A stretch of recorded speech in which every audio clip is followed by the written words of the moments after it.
Hello, my friends. How are you? Oh, Jesus, English is hard. How are you guys doing? You'd think I would be able to speak English after speaking it for so long, but apparently still a struggle. What's up, Duck? Not much, not much. Market definitely not. I'm still up, but um, pretty much ready to go to sleep after this. So yeah, market's not up. I'm barely up. You guys are up. Hey Duck, audio video good? Nice, good to hear. Thank you, man. Appreciate it. Um, enough about the crypto DeFi Ponzi. Let's talk about LK99. Yeah, maybe down the road, but not on this show and not yet. I don't feel qualified to talk about it. We'll see how that turns out. The whole superconductor thing, super interesting. For the people that haven't looked into it, it seems quite interesting. It's just going to be interesting to see whether it's actually true or not. If it's true, that's going to be a big one, I think. Like, that's actually like the AI pivot. It's a little bit of a meme, I think, but the superconductor pivot actually one to look out for if that is true, which in my opinion is unlikely. But if it is true, that'd be sick. That'd be a super cycle, just not in crypto, but elsewhere. But yeah, we'll talk about it at some other point. I still want to research all of it, and I want to see if some lab can replicate it. This will change everything. Yeah, I mean, if it is like they say it is, it will. So that's super exciting because I mean that's kind of the feeling I had when I got into crypto back in the day. Right, I was like, this is gonna change everything. I have to have some of it. And if this is true on the superconductor side, that's the exact same feeling I'd get again. And I think people would underestimate how stupid that would get. Thanks for all your ideas you share with us. I have been appreciating for quite a few years, just to let you know. Thanks, man. Appreciate it. Always appreciate the nice comments. Sometimes I don't respond, especially on Twitter, but that's just because I don't know what to respond. It's a little bit of an odd one, right? Like, imagine getting a compliment. The fuck do you say to that? Thanks? But that seems like a little bit shallow. Like, whenever I get messages like that, I'm like, I want to take the time to answer properly, and then I just never take the time. I don't know if you guys have the same problems, but it's the same in real life for me. Like, I struggle with stuff. Where people like stuff that would warrant a good response, basically.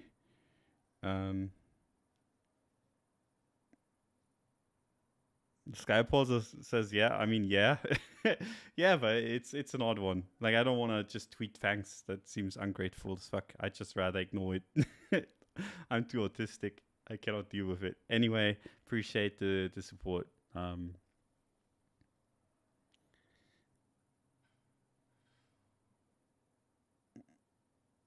Yesterday, I spent some time looking at old videos. You in Credit Genius? Yeah, I mean, geniusly dumb, but dumb geniuses. Any of the two. Anyway, before we start the show, big shout out to Woo for sponsoring it. Their links are in the description. You should go check them out. They have cool stuff coming. I like their exchange. I like what they do. I like the people. It's pretty much all there is to it. Fees are very competitive, if not just the best in the market, in my opinion. So that's always good. And the spreads have been getting better and better, and are now excellent as well. So it's quite a good combo. Don't worry, guys. You got superconductors now up only again. I mean, that's actually gonna be like a consideration to have. I think this would nuke.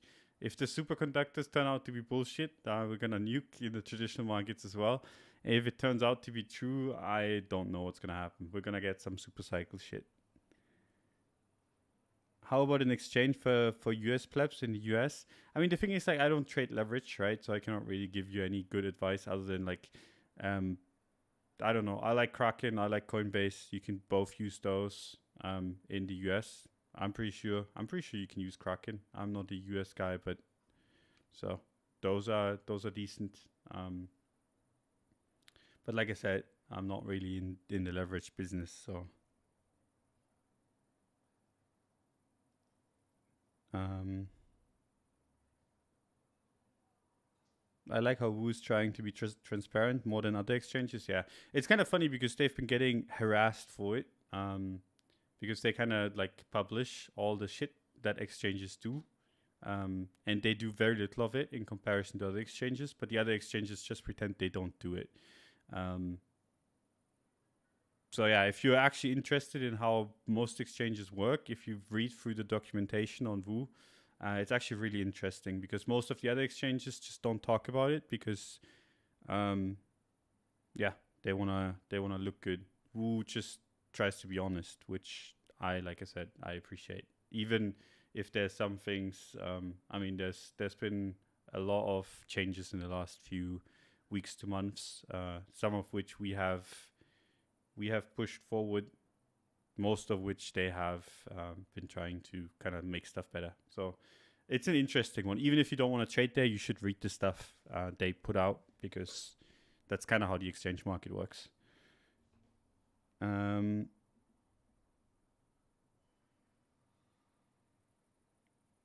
Don, why are you not shorting since 31.8k? Seems free money. Am I moron? Can't be that delusional. I just don't short. Like, for me, for years, and I mean, we'll talk about Bitcoin and like all this stuff in a second, right? But I'll answer this question and then I'll go over it. For me, for years, I was all in this space, right? And the more time has gone by, the less exposure I have had. And oftentimes when I would short, for example, here, I would either still have exposure or I would try to build as much of a Bitcoin position as I could, right? As in I was trying to make more Bitcoin.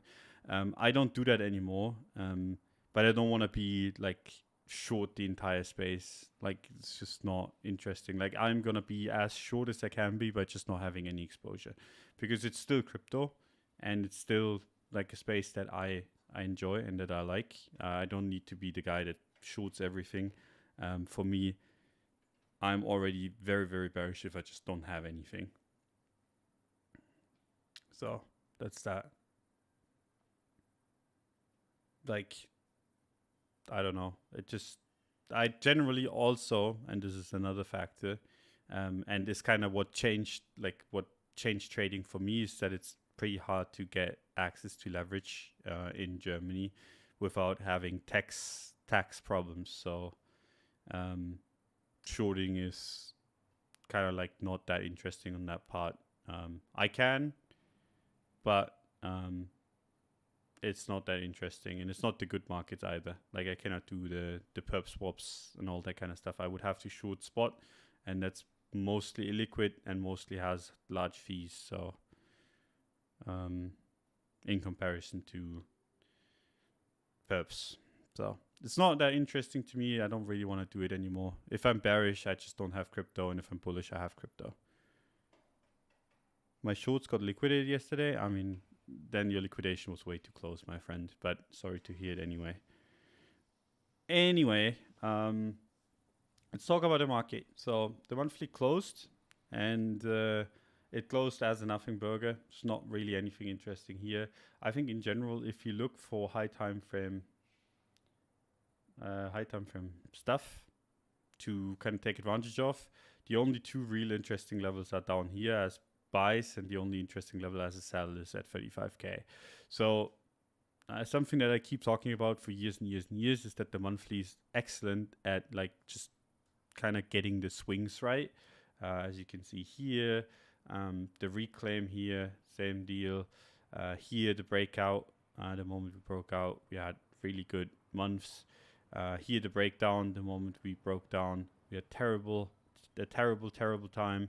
At the moment we had this fake out above the range, that was the top, right? So the monthly gives really good signals, but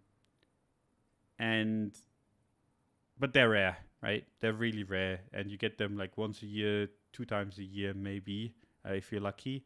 And so if you retest support at 20K slash 23K, that'll be interesting, right? But other than that, there's nothing really interesting here on the monthly time frame. But this is something to keep in mind.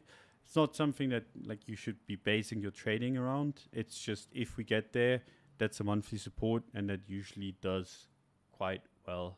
If you check back, you can even check back further than this. It's just a BitMEX chart. They only go back to 2015. But even if you go further back, the monthly chart does really well. And so yeah, that'd be interesting, this area down here. But doesn't have to happen at all. On the weekly time frame, there's a few ways to draw this, right? And I think they're all like valid. Like there's good reasons to draw support down here and be like, okay, we are approaching support, or even if you do it here, right? And you're like, okay, there's support here, whatever. The reason why I have it like I have it is basically because this whole area is right beneath the previous range, right? So this all-time high, top range, we broke that down. This is exactly where you'd expect a bearish retest. And so far, we've gotten 2 tests of this level, and we've been failing, right? It's not been able to push up. It's been weak, and that has been the case while the S&P has been strong, right? So it's not necessarily just a global phenomenon that markets are weak. The S&P and the Nasdaq and like various, like even the German stock index, the DAX, basically went to all-time high. Same with the French one, same with like a bunch of European ones. They all went back to the all-time high. Bitcoin didn't get close, right? Like this was just basically Bitcoin weakness. We had, and then a lot of people will say, hey, Bitcoin doubled, and these indices, they didn't. So Bitcoin was strong relatively. But I think that's just kind of like a foolish way to look at it, because we also went down much further than everything else, right? So basically Bitcoin went from 70K all the way down to 15, lost 77, let's say 75%. The S&P, on the other hand, didn't get close to that. Even if you go from top to wick, like from the top wick to the bottom wick, that lost 27%, right? So if you're like, oh, the S&P went up much less, so why are you talking about relative weakness? It's because the drop that we had on the S&P and on the Nasdaq and on everything else was much more contained. Bitcoin just basically went to zero, right? So the bounce is obviously going to be bigger too. But even considering that, the S&P went up like 32%, and Bitcoin just merely doubled. So yeah, I don't think you can put that in, like you can compare that and be like, oh, but Bitcoin's much more bullish. Like this is basically back to near all-time high, and we'll talk about the S&P in a sec. Close above resistance. Gonna keep watching that, but yeah, the S&P is basically trading at like up here relative. Like S&P would be trading at 60K. Bitcoin is 2x away from that. So we have relative weakness in crypto. We have had relative weakness in the altcoins as well. So for me, given that area is still resisting and seems to be holding, all of these supports lower here don't make much sense, because we've been running into a high time frame level, right? This is a very important area, and when you run into a very important area, you don't want to necessarily look at the closest supports, even if there are any. You want to be looking out lower, just because the high time frame levels usually make big moves happen, right? Not just tiny moves where you hit support and then go back up. Usually you hit high time frame levels, you either blast straight through them and then you have a good time, or you get rejected, and you get rejected massively. And so far we've been getting rejected. And the other reason why I don't have like any of these supports here that you could draw is because we basically had a massive news candle, right? This is the and I talked about this a bunch, everyone knows, but this is the ETF candle. If you start retracing, like let's say we go to 28 or even like 26K, if you retrace that much of this news candles, a bunch of people will get liquidated. And a bunch of people will be sitting on risk that they cannot stomach, and they will jump out, right? Because whenever you have a news event that is bullish, people buy based on the news event. And when price goes lower than that news event, people get very, very bearish all of a sudden. Like they're bullish because, oh, good news, good news, good news. And then they get bearish because price goes lower, and they're like, what the fuck? I'm supposed to be rich, but I'm not. And then they start selling, right? So in my opinion, these supports don't matter too much, because if we hit them, yeah, we might get a bounce. But structurally, I want to see this break this, what I have titled indecision zone, just because we have confluence between like high time frame resistance, all this news shenanigans, and all this weakness, and I want to see that gone, right? Like I want to see the high time frame resistance gone. I want to see the sluggishness gone in the market that we've been having, and I want to see that we can actually, go up here, like in spite of maybe even S&P weakness. So far, we've had none of that, right? The S&P's been doing poorly today. Bitcoin's been doing poorly today. It's just how it's been trading. And there's no change there. So until that changes, I don't really see the point in being bullish. That said, I do admit that there's ways to flip this bullish, right? Like I said, one would be trading through resistance here. I think that would be wildly bullish. Like if we went to like 40K, and then you would want to buy any pullback no matter where it goes, right? Like 38, 37, 36, any of that seems like a good buy if we push up. And also if we go down, I generally think that we most likely will not make new lows below 16K.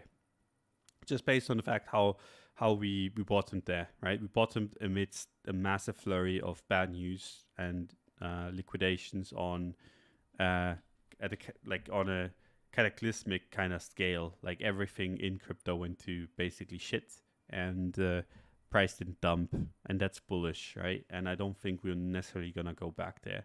So if you're bear, I think best thing you can hope for 19-20K.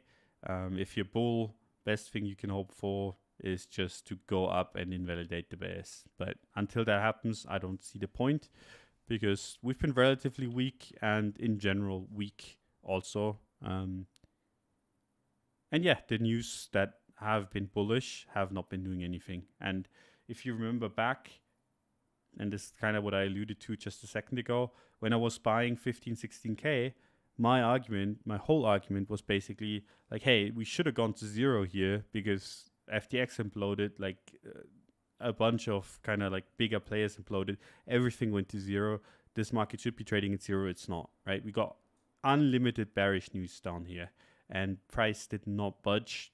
Price started grinding up, and then I was like, okay, this is an interesting area to buy. I bought it, and now I'm making the same argument up here, right? I'm like, we've had bullish news after bullish news, and we're just grinding up here, and in fact we're bleeding lower, right? So instead of like doing what we did here, where we just kind of started grinding up, what we're doing here is we started grinding lower, and we're losing supports. And that's just not something I like to see, at least not when I want to hold.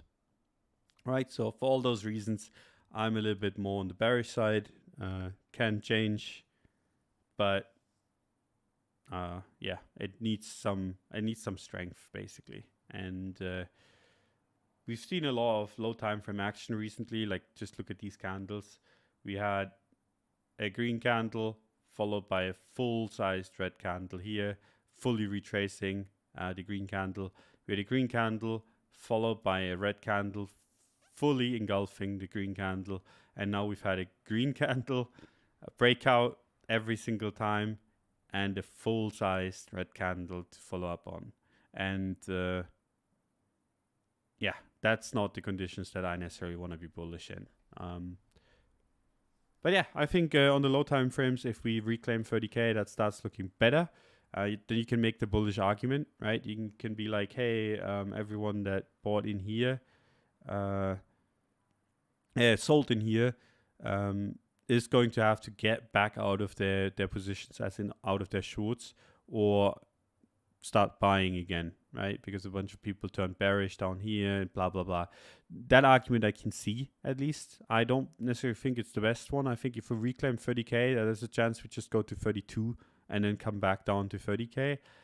But at least I can understand the argument, right? But what we're doing right now is basically we're dumping on good news. We're dumping on S&P strength. And yeah. Now, today we've actually had some, I don't even know what to call it, some good or bad news with Binance. Let me see if I can pull it up, because I tweeted about it earlier. I actually cannot pull it up, I think, because yeah, I'm not logged into Twitter on this account, on this computer, and Elon Musk made it so you cannot visit Twitter without being logged in, like a genius, as usual. But yeah, that's kind of the gist of it. We've had good news. Today is the first day we've had like semi-bad news. The Binance news is basically like that they're saying that Binance is like, they're too scared to go after Binance in fear of just nuking the entire space, basically. Which I don't know if that's bullish or bearish. Kind of hard to say. But yeah. Why do you prefer log chart? Because if you zoom out, look, you zoom out here, and I mean, this is not even the furthest you can zoom out, but you look at this, right? You look at this weekly chart, and you can make sense of support resistances down here. If you use, what was it here? I think, yeah. If you use non-log chart, that starts to muddy the waters a little bit. Better way to look at it is Hex. Look, like, are you gonna be able to draw support resistance lines on this thing on a non-log chart, right? Because this went basically to a shitload and then to zero, right? So, like, this chart doesn't really help you in any way because it went so far down, did all the recent price action, right? This little red candle here, this red candle from top to bottom is a 50% drawdown. You cannot even, like, you can barely see it. And that's why I use log chart, right? Because these coins move so much that if you don't use log chart, you just cannot see basically what they're actually doing.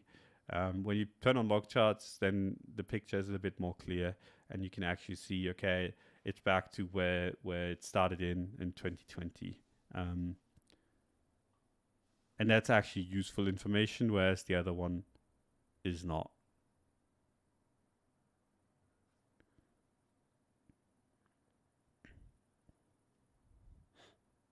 Wouldn't it be bullish for the price if Binance just had to pay a fee and we have no more Binance fees? Yeah, if they just went with a fee, as long as Binance can pay it without completely collapsing, that'd be cool. Yes, I wouldn't want to use Binance afterwards anyway if whatever they're getting feed for is actually true, right? But that wouldn't be that bad.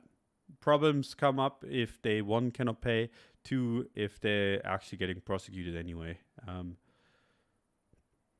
We'll see. And I mean, they will probably have to stop some things that they're doing that the US government doesn't agree with.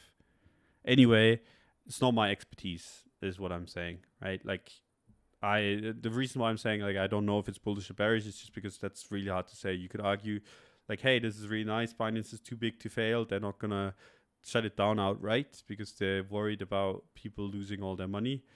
Like, that's cool. Like, that's a good thing. But also, how could you say that that's bullish? That's so fucking bearish, this space. I don't even understand how anyone can make the argument that it's bullish, right? Like, this space, the more and more this goes on, the space looks more and more like a joke, right?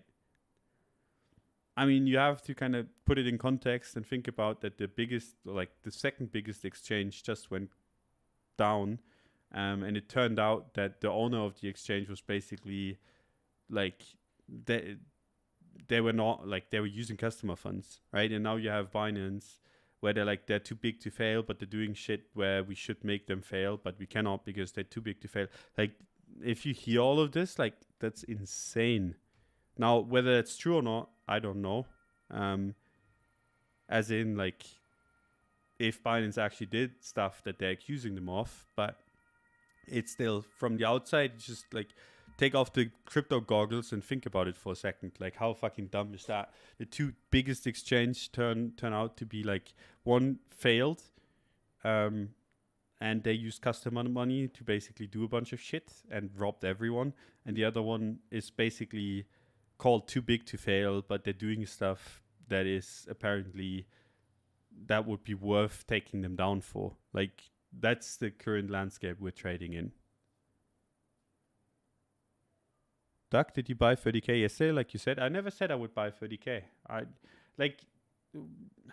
People don't understand, right? Like, when I say, like, we reclaimed 30K, it looks good, or like that's a buy, you have to wait for the candle to close. Like, if there's a wick like this, right? You have a green candle and you have a wick like this. Am I gonna buy like 36K on that wick? No. Like, the only thing that actually counts in this market, especially when it's this choppy, is actual candle closes. It's the same why people were like, oh, Doug, you said like under 30K, like it's fucked. Well, the first week we've had this, the first time actually we've traded below 30K is actually last 3 days for me anyway. Like, yes, we had prices below 30K, but we didn't close below it. So it could have just been a wick, right? It's the same thing that I'm saying here on the monthly time frame. If I'm like, hey, if we close, like, if below 20K, we're fucked, it's because I'm saying, like, okay, if we go to 20K and then start closing at 17 or 16 or 15, like, we have big problems. But we can trade at 16K or 17 or 18K as long as we close the monthly back above 20. That's more than fine. Like, I don't care about the wicks. I don't care about the in-between. As much as I care about the closes, because otherwise, like, you're just gonna buy every single wick and sell every single wick too.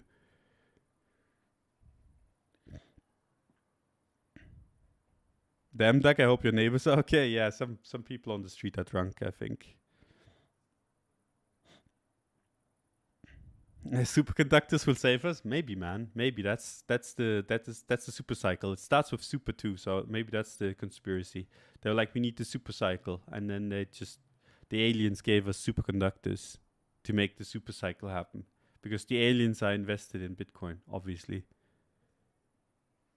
Why are candle closes so important compared to wicks? Because it's very easy when the market is very illiquid. It's very easy to push the market to somewhere, or squeeze people for a temporary amount of time, right? Like, for example, curve right now, right? Let me give you like a little bit of a curve right now. This shit is in major trouble, right? Like, the curve founder took out a loan, cannot repay it, is at danger of being liquidated, right? That was the thing. That was the whole, like, this is the reason why it dumped. There's a little bit more to it, but that's basically the gist of it. This dumped, but the market is so thin, right? Like, if something dumps like 50% or whatever, like this went from 0.74 all the way down to 0.48, right? That's almost 50%. When something dumps very quickly, it can recover a lot of that because there's not necessarily that many orders here, right? Like, you have an order book. So this is price. You have an order book down here, right, where there's bids at a level, and then there's asks higher, right? Let's say you dump through all these bids. These asks move, like, obviously, like, some of these asks will move down, but a lot of this stuff will just not move, right? Like, people, they're like, okay, I'm gonna sell curve at 0.78, 0.1. Not 0.1, 1 or whatever, right? They go AFK with this. They're like, whatever. Price moves down, dumps through all these bids because something bad happens. And then a bunch of people jump on the short train And all these asks didn't move with it, right? Like a lot of them will not. Like some of them will, obviously, and a lot of these people that got filled put their asks at the newer levels, right? But still, right? So the market, if it dumps like this, is very thin between here and where it started from, right? So whenever you have these people that are just shorting because they're like, okay, this shit is gonna cascade, what they do is basically they borrow a bunch of curve to kind of give it back later at a later date, where they can rebuy the curve for cheaper, right? They want to make some money on the short side. Well, like they have to give back that curve, and then you can just fucking short squeeze them because like there's not that much liquidity in this portion, right? There's not that many people that are just willing to sell or have moved their asks down like they would, right? So you get a massive bounce, you get a short squeeze. Bunch of people shorted this shit, you get a short squeeze. But given the problem is not necessarily solved, even though it's in the process of being solved, once that short squeeze is over with, and once you get to a level where people actually put in asks again, which basically in this area, like a bunch of people bought the dump and then they got completely fucked and they're like, oh, I can get back out break even. This is why they're basically like, you had a consolidation here, bunch of people bought, bunch of people sold also, right? But basically people get back out break even, all of these asks move down, and then that gets depressed again, right? And you can obviously do the same thing, not with just curve, but the same thing can happen with Bitcoin, for example, where what is TradingView doing? Where basically, what the fuck? My TradingView's wrecked. Let me see if I can fix it. Oh, finally. Whatever that was. You can do the same with Bitcoin, right? A bunch of people, you have a breakdown, a bunch of people short, you squeeze the fuck out of them, then you run into resistance, which in this case is 30K. And then if you just buy because 30K is reclaimed, even though you're buying into a very obvious short squeeze, then you're just buying the top, right? It's basically like a bunch of people shorting down here, and people that have been kind of like selling, their asks are like solid in this area, right? Like they're looking to sell and they haven't necessarily moved them down or whatever. You get a bunch of people that short the breakdown, you get the short squeeze, and then if you buy into that wick, you just like temporarily, it's easy to push the market up or down, right? By squeezing people out.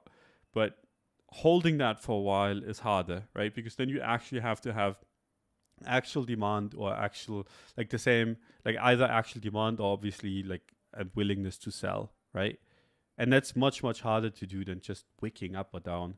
So if you're just like, hey, I'm looking at this wick, well, like that could just be a bunch of monkeys being liquidated that you're just buying into. And that has been the history of the last few weeks. A bunch of people getting liquidated. And that's where every single price move has stopped. Like they liquidate and then people are like, oh shit, I can sell now. And they sell into it and it keeps on going and going and going and going. And the reason why I say it's a little bit of a shift in market structure, whatever, if you reclaim 30K, and that means closing above the level, is because then you would not only wick into it, but you would actually spend some time above it. And that would mean that you make a new high, right? Because basically what we've been doing is, for a while now, it's been trending down. And I don't like to buy bleeds. And bleeds oftentimes have these in-between shakeouts to the up or downside, but like the general trend is pretty clear right now, and until that changes, I don't think it's really that interesting. That's why I'm saying 30K above, that's where you can make an argument, because then you break this downtrend and you actually show that it's not only short squeezable, but also that a bunch of people are willing to buy it. Hope that makes sense. That's kind of how I look at it. Whether that's accurate or not, who the fuck cares? It's just my opinion. That's how I think about the market.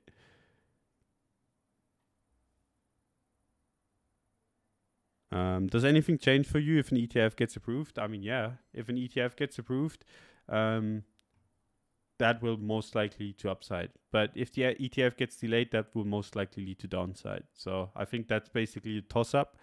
I think it's pretty likely to be delayed. If anything, it's a 50-50 between delay and approval. So you can coin toss. And while it's trading like it is right now, I don't think I want to make that coin toss. How do we integrate crypto with superconductors? Watch out for the LK99 token. I will just not be trading. If the superconductor thing is real, I will not be trading crypto anymore.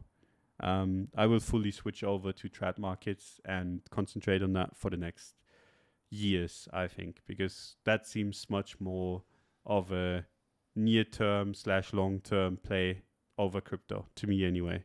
So if that's true, you're going to see me move more and more to TradFi / just trading the shit out of that whole space, because I think the basically you're gonna get sponsored. Like a bunch of morons will buy up anything, and a bunch of not morons will buy up everything too. Like that's the perfect storm. That's what we had in crypto. It was just the morons basically in 2017-18.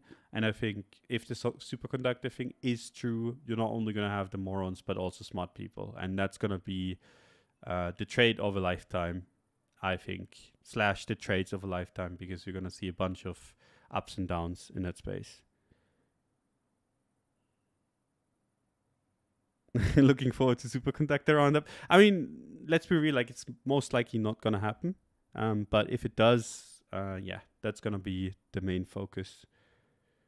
And that'd be exciting, right? There's still going to be scams left, right, and center, obviously. With every new technology, there will be. But we're used to that. And we're good at trading those. And then there's actually going to be value somewhere. So that's going to be quite cool if it's going to happen. I'm quite excited if it does turn out to be true. Like, that'd be fucking wild. Most excited I've been about trading in a long time, just for the possibility of it being true.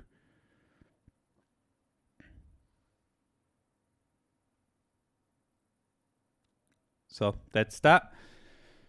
Hey Dawn, what's your gut telling you as to where Bitcoin is heading? My gut is telling me that this is going to be choppy at best and bearish at worst. In my opinion, we lost support that we shouldn't have lost, and the next support is at 20k.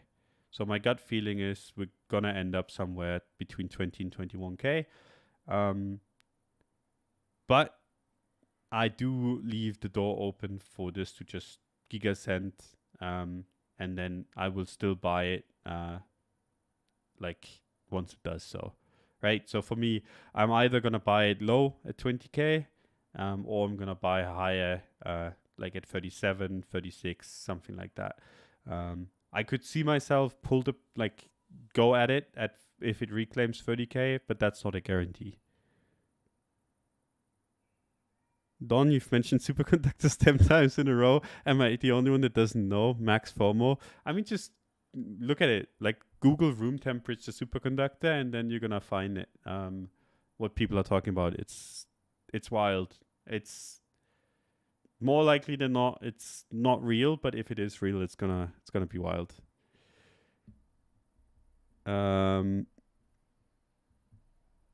Where do you trade TradFi? IC markets. So I am European, so I don't use the American stuff, and it's a pain in the ass. I hate trading TradFi. I think crypto is much nicer in that regard. It's one reason why I haven't been like moving more and more into TradFi earlier, and that's because it's just so fucking dumb.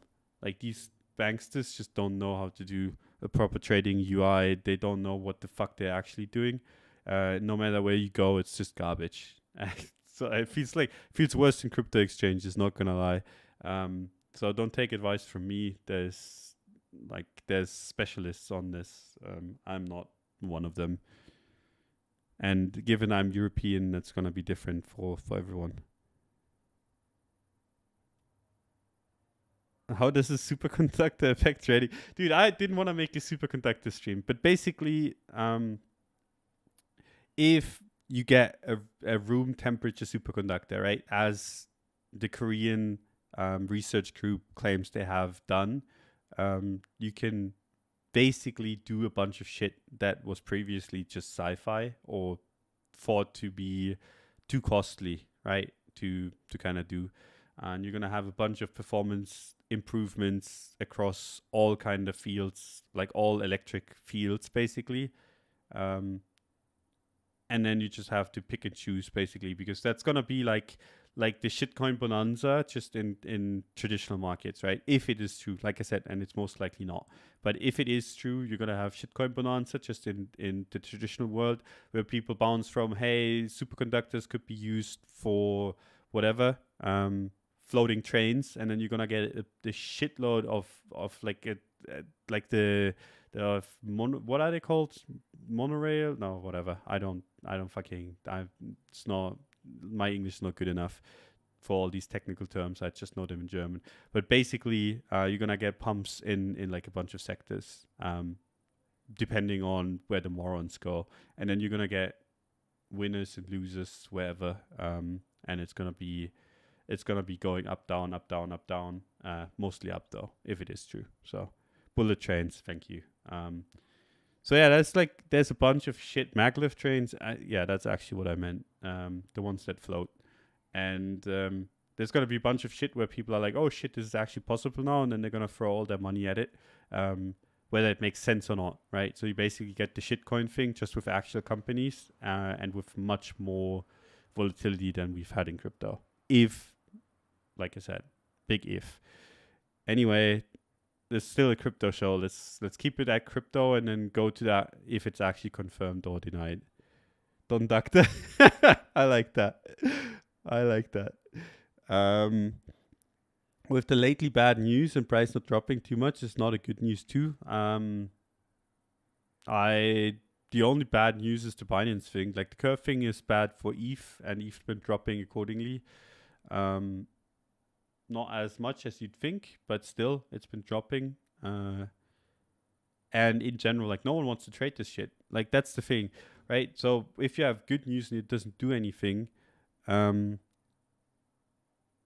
like that's not that nice, because you need, like, if good news doesn't lead to anything, you're just gonna basically retrace that good news pump, and that's not good. That would basically take us back to 25k. But if the bad news doesn't do anything, which we're having, like it does, like we're moving a couple percent, but not too much. The reason for that is just because people are not trading anymore. Like, have you looked at the volumes in crypto? They've been dying out. It's actually going to be really interesting. Like, if this continues, what exchanges will survive and which will not. We've already seen mass layoffs, and like with Binance, with Coinbase, with Kraken, just based on the fact that volumes are down so much. So they're bleeding money because they have a bunch of people employed and they don't make as much money as they did before. This market is legit just very, very boring, and people are not willing to trade it. And it's not been getting any better, and the traditional markets have been having more volatility, which means the crypto people that like to trade this because it's volatile are moving away too. And that's not necessarily the most bearish thing in the world. We've had this before, and that was down at not 16k. It was down at 3 and 4k down here, where people are like, "Oh, I'm trading FX now." But if FX, as in like forex trading, is very different from stock market trading, right? Like people move to forex trading, and that's just a space where you just always lose. Anyone that's telling you forex trading as a market that you should be trading, I think probably has a paid group. Let's be real. Like anyone that's trying to get you into forex trading has a paid group, and they make money with that, because I just call bullshit, right? There's a bunch of forex trades sometimes. Like I've made a little bit of money in Euro USD, but that's more of like a macro thing. That's a once in 5 years thing, not a regular thing, in my opinion anyway. So yeah, but now they're moving to stocks, which is different. There's areas of interest in stocks, and nothing's been, like, no market has been as interesting as the stock market in the last few years concerning retail traders, right? You've been seeing record volumes left, right, and center. Options been going completely nuts. while most of the activity has played out of crypto, which is interesting.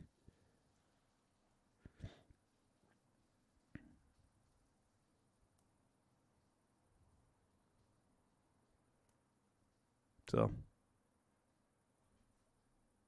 yeah. Don, you said yesterday it was an obvious short squeeze, but it wasn't obvious to me. How did you know? I mean, look at how it started. Like you had a wick to the downside, and this is how it like, this is the typical kind of SFP shit, right? Where people are like, this SFP, so it needs to go up, right? So basically, the lows were rated, and you can scroll through your timeline and you will see this mentioned a million times, right? The lows are rated SFP. We go up now, right? So basically, broke down. Bunch of people jumped on the short train. They were already in here. Bunch of longs got liquidated, and then you start like squeezing. And just look at how the move started. It's basically a shakeout to the downside into immediate reversion, and you didn't necessarily have the according move in the S&P, right? The S&P's just been like limp dick, and Bitcoin did not. And when you have this with a market where we're trading like right now, right, the biggest indication really was that this was like a Bitcoin solo move. The S&P was kind of like looking dumb, looking bad, and Bitcoin kind of started moving up, right? Ran all the way to resistance, big candles after a move down. And the way we've been trading has been basically every time we've had a move that hasn't been started, or at least has been followed by the S&P, we've just fully retraced it. And so I was like, okay, the S&P's just not playing ball. We've had a move down, kind of liquidate the bullish side. Now we're liquidating the bearish side. Admittedly, this went quite high, but it ran all the way to resistance, right? Like you would not, and this is the thing, like I don't really understand why people would be buying 29.7 or whatever, because you might as well just wait for the daily close, even if it's going to be at 30.2, 30.3, like the risk is so much higher buying up here than it is just anywhere else. So like if you want to buy the daily close above it, that's cool. Otherwise, just a short squeeze. Like that has to be your going assumption given how choppy this market is. And yeah, I don't know. Just seemed very obvious. The same with the curve move, where you had basically a bunch of people, and this is, I mean, the down move was basically in tandem with the curve move, where people were like, oh, curve is going down, so crypto is gonna go down. Then they short, right? They short Bitcoin, they short whatever they can find, and then you squeeze them. And given that was kind of the backdrop, right? So the curve thing, everyone was salivating at the thought of liquidating the curve founder. Then you have a move up. This is very obviously a short squeeze. If you have the same at the same time happening, Bitcoin's very likely to be one too. But yeah, I'm like, I don't know, like for me, just I look at it and I can tell that it's a short squeeze or not. Now, obviously, sometimes I'm wrong on this, but more often than not, like I know, like whether to get in or not. And if you just want to be not buying into short squeezes or long squeezes, you just want to wait for resistance to be broken with a close, and then more likely than not, you're not going to be faked out. It happens sometimes still, but more often than not, you're going to be fine. What's your macro view on Bitcoin? $100,000 plateau. That's why you're talking about TradFi. Yeah, I think 100K is pretty, like that's a good kind of plateau to have. Like if Bitcoin goes up to like 40K, retraces, does all that stuff. If you have a new cycle, I'm gonna sell everything at 100K or like 90 to 110K. I think that's the top, and then we're gonna have like 5 or 10 years of sideways, wherever that might take us. Maybe sideways between like 60 and 140K. But I think that's basically like what I'm expecting if we went higher.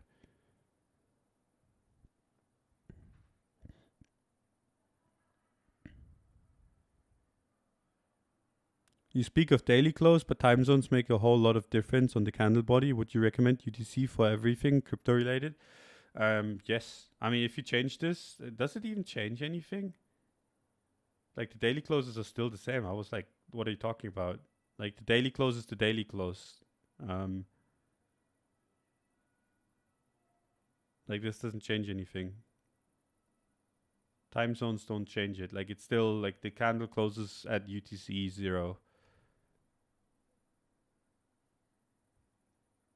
Because I was like, am I tripping? Like, because I was like, there's no way that this is actually true. But yeah, basically time zones don't matter. UTC time, like whether you have midnight or not, just whatever. So,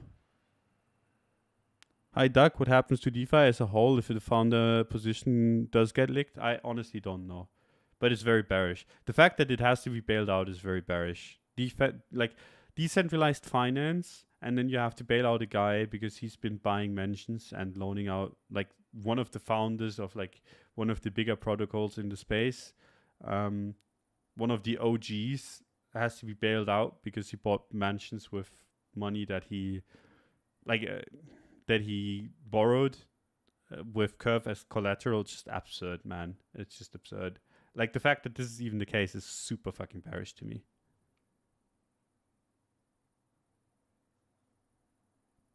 Litecoin's just gonna range forever, isn't it? I think Litecoin's just done. I think Litecoin, more likely than not, is gonna start in that downtrend and not range. As in, I think if Bitcoin breaks down to 20k, this makes new lows. And if Bitcoin doesn't, then maybe you get a forever range. But if I don't see a point in holding Litecoin, like absolutely no coin, no coin, absolutely no point. If you look at the previous halvings on Litecoin, in 2015 we had a halving, price went down 80% directly afterwards. In 2019 we had a halving and price went down 82% directly afterwards. And now we have had a halving right now, and I'm not gonna bet against those two. Not gonna lie, I'm expecting this thing to go down 80% again, relative to Bitcoin. So, like the Litecoin thing, that was a good trade, was fun. I posted about the exit a million times just to make sure. Just because, I mean, I did chill it a shitload at 60, and I didn't want to make people round trip everything. The 60 to basically 90/100 trade was nice. Wasn't as much as I wanted it to be, but given the anemic volumes and the anemic interest in crypto, I think that's a decent move regardless, right? 60 to 100, we'll take it. No one cares about crypto right now. Is what it is. And now that the catalyst is over and done with, I think a lot of people are sitting on Litecoin positions that they don't know what to do with.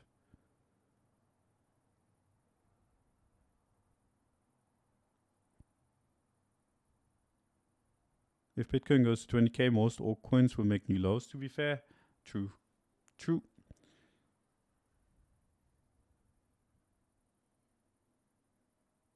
Why do you expect a longer period of sideways in the market that has been in a high time frame uptrend since inception? Pretty sure not even the S&P has done that in the past 100 years. Okay, so the reason why I think that we're gonna be stuck in basically boringness land for quite a while in this is because of this. So let's turn on. This is the crypto chart, right? And this is log. And you look at what's been happening here, and you can clearly see a curve, right? And I know this is log chart, so there is still gains to be made, but basically this is flattening out, right? The relative gains have been getting smaller and smaller and smaller every single cycle, right? So the first few cycles, I mean, Bitcoin went from below $1 to 30. That's a big gain, right? If you go from 0.01 to 30, that's a huge gain. Crashed, went to 1,000, which is insane. And then from 1,000, it only went to 20, So that's 20x, still insane gains, right? But the next cycle top, like that's a 20x, right? So from this cycle top to this cycle top, we had 5.4k percent. From this cycle top to this cycle top, we had 1.5k percent again. And from this cycle top to this cycle top, we had 250, right? So I'm guessing that the next cycle top that we're going to have is going to be lower than 250% away from the highs that we've set, which, I mean, given the magnitude of how much this has slowed down, you'd expect like a maybe 2x at best, right? Given, I mean, that was basically a 20x. This is just barely a little bit more than a 3x. And then you'd expect a whatever 1.5x maybe, as in like 60, 70k, all the way up towards, yeah, whatever, 100, 110, maybe 120. So basically, you have to take much more risk to get the same returns in crypto than like you've had in the past. It's just because the market is getting bigger and bigger and bigger. And the whole super cycle thing, I just don't believe in. This market moves cyclically, always has. And yeah, it's basically been multiplying less and less and less over the years. And that's cool. Doesn't have to, right? Like at some point it gets, if you expected the same thing to happen again, like it to multiply, to see Bitcoin multiply from 20k, as in like you had a 20x here, if you want to see a 20x here again from 60k to whatever that would be, 1.2 million per coin, then you would quickly eclipse every single stock out there, right? The whole stock market is going to be swallowed up, and that's very, very unlikely. So there's reasons why I believe like there's a hard cap somewhere between 100 and 200k. I'd be shocked if we went above it. And that's a big range, and that's okay. But people are just being unrealistic in their targets.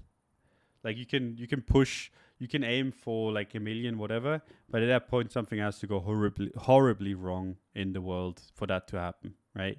Then it goes to a million because the US dollar just inflates so far away that everything's worthless anyway. Like that's how I could see this go to a million. And I see people have like stupid targets that make no sense, right? Unless this becomes the global currency of choice, that's just unrealistic. And if you wanna if you wanna be a bear tart, right? I'm gonna give you some bear tart fuel. What you can do, beautiful, is it started like this, it's rounding out, and now it's gonna do this, right? Beautiful. It's gonna be absolutely gorgeous. People actually made these kind of charts last cycle. That was fun. We're building a bridge, my friends. We're building a bridge. Anyway, it's not what I'm expecting. I'm expecting it to go more sideways and take a while, like the S&P. That takes, I mean, it's been going completely nuts lately, but yeah, I just like gold basically, not like the S&P. Basically went crazy, been boring, is gonna stay boring.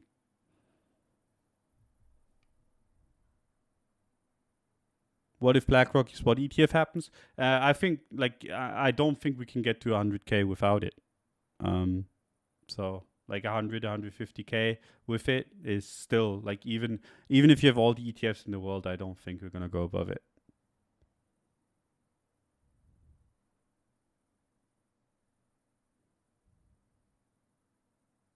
But yeah, that's that. That's kind of how I think about the whole market right now.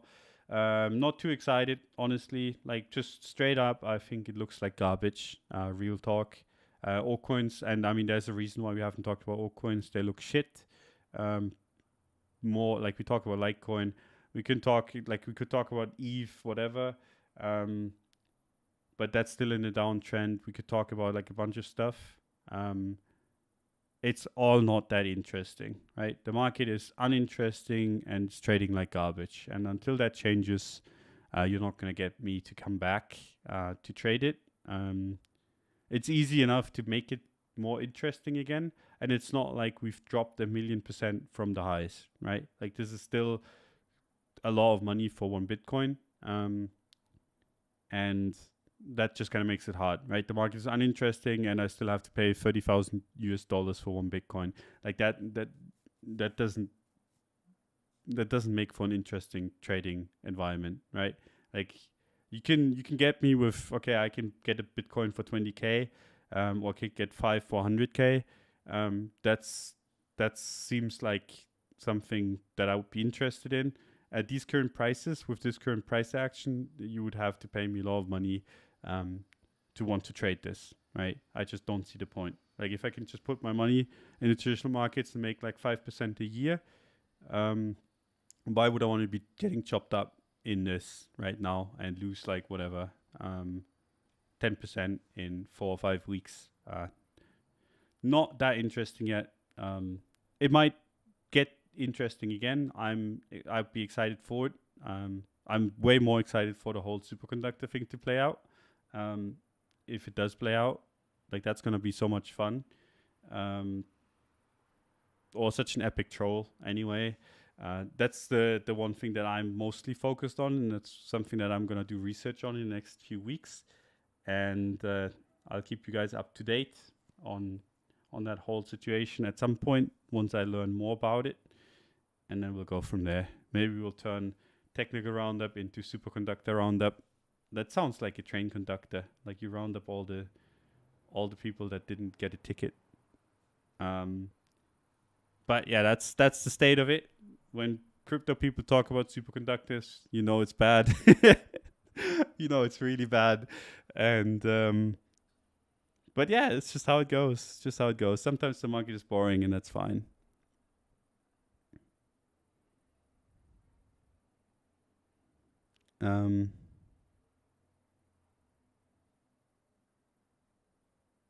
People will have money to put into risk on assets over the next 12 months. Sounds unlikely. Yes, it does sound unlikely, but it all depends. All depends on, like, the stuff can change very fast. So you always have to be on your toes. But right now, if nothing changes and everything stays like it has been in the last few weeks, I don't think we're necessarily in an environment that makes for very interesting trading in risk assets. Let's put it that way.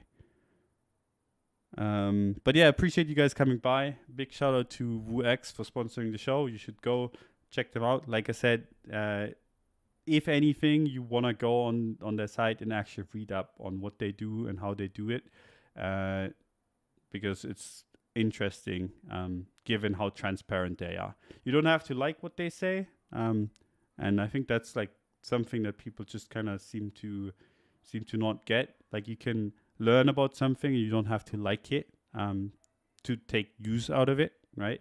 But you should definitely get educated anyway. It's one of the better ways to find some advantage in markets as a whole if you stay curious. So yeah, do that. And if you find them interesting, the links are in the description. If not, also cool. I don't really care. Love you guys, and we'll talk about superconductors on Friday again. Oh God, this market is shit. But yeah, love you guys. Bye bye.